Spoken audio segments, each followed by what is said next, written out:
Well, many of Canada's corporate boards are missing a fundamental component, and that is women representation. Joining us now to talk about the issue is Codsi, the founder and president of Women in Governance. Thanks for joining us. Thanks for having me. Tell us a little bit more about what your organization does. So our goal is to encourage women to develop their leadership, advance their careers, and access board seats. And what's been your findings on board seats and women in those roles in Canada? Well, the situation is quite alarming. I'm originally from Lebanon. I moved to Canada a couple of decades ago, and I was convinced that in this country, not only a land of equality and security, I thought it was at every level, and I soon realized that when you look at the top of the house, although women are 51% of the population, they're 60% of university graduates, they're 80% of decision-making, buying decision-making, they're only 5% of CEOs. When you look at the boards, overall it's 14% of women, about 20 if you look at the FP 500. But the numbers are alarming, and globally there's only been a progress of about 3% over the past 5 years. So why do you think that is? Well, there are a number of reasons. Some of them pertain to women themselves, their lack of self-confidence, they're often scared to get out of their comfort zone, they're not going to raise their hand. But then there's also systemic bias. There's also other reasons that, I honestly think that in Canada there's no legislation and there's a lack of desire to actually move in that direction. And that makes a lot of a difference. If you compare to other countries, for instance, the US is doing just as poorly as Canada, if you want to console yourselves. But, their president never pretended to be a gender equality advocate. But if you look at other countries, for instance, France has legislated around the question of women on boards, and they've got 40% today. If you go back to 2010, at the time that I founded Women in Governance here in Canada, we had 12% of women on boards, and so did France. Today they're at 40, we're at less than half of that. If you look at Quebec, for instance, the Crown corporations under Jean Charest about a decade ago, there was a law for 50% of women. In less than 5 years, that number was that number was reached. So there's so many examples of how legislation has positively impacted these numbers. Rwanda, of all countries, Rwanda is #1 in the world for women in parliament. Canada is at 50-something on that list of almost 200 countries. So after the Civil War, Rwanda has put it into the Constitution, the gender equality component. Yeah. So, I'll be honest, John, in my opinion, when you legislate, you find women, and when you don't legislate, you find excuses. They're always telling us there are no women. That is simply not true. They're out there, they're educated, they've got all the professional experience required, and they have the ambition.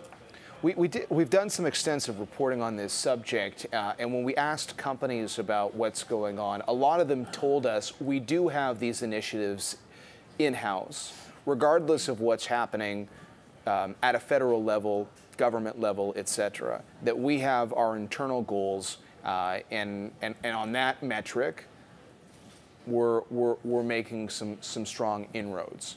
But you, in your organization, you're pushing for literally certification. Am I right in that you are certified? What would go into a process like that?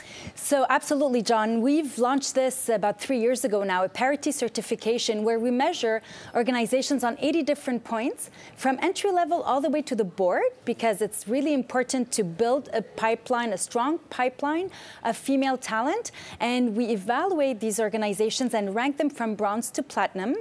We are supported by McKinsey & Company, Mercer, and Willis Towers Watson in this evaluation. And actually, tonight we have a gala honoring the 31 organizations that have received the certification in the past year. So there are companies that are making bigger strides than others. Well, absolutely. And in these companies, some are doing extremely well, like the banks and the insurance companies. Others are not doing so well, and they're at the bronze level. But we're very thrilled when a very male-dominated company comes to us, because this is the best way for us to support them on the road towards parity. So you have the issue of what's happening in the boardroom, and then the other stats, which are there are not a lot of women running the largest companies in this country. In some of our past conversations, we talked about how sometimes women have to make a choice. Do you want to be a professional board member, or do you want to continue to rise the executive ranks on the way to the CEO? Have you found that in your dialogue as well, that, well, it doesn't seem like men have to make that choice between a boardroom life and an executive life, that sometimes it's more prevalent with women?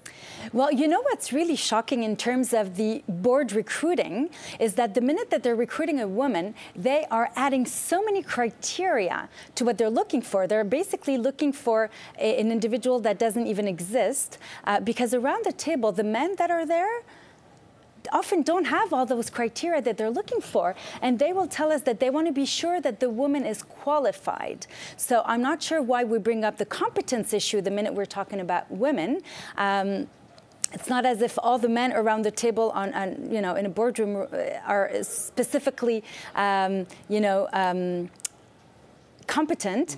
Some, of course, a lot of men are, a lot of women are as well. Let's just make sure around the table we have competent men, competent women working together, because this is the strength.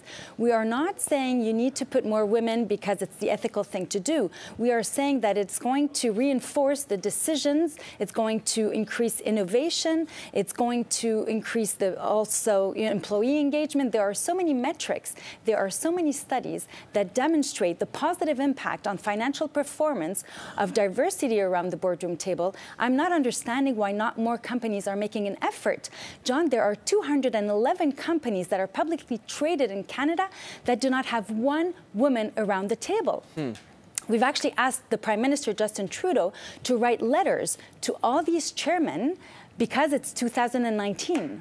Yeah, it's a great conversation to be having, and we appreciate you stopping by to talk a little bit more about it, Caroline. Thank you so much. Caroline Codsi, founder and president of Women in Governance, joining us here in studio.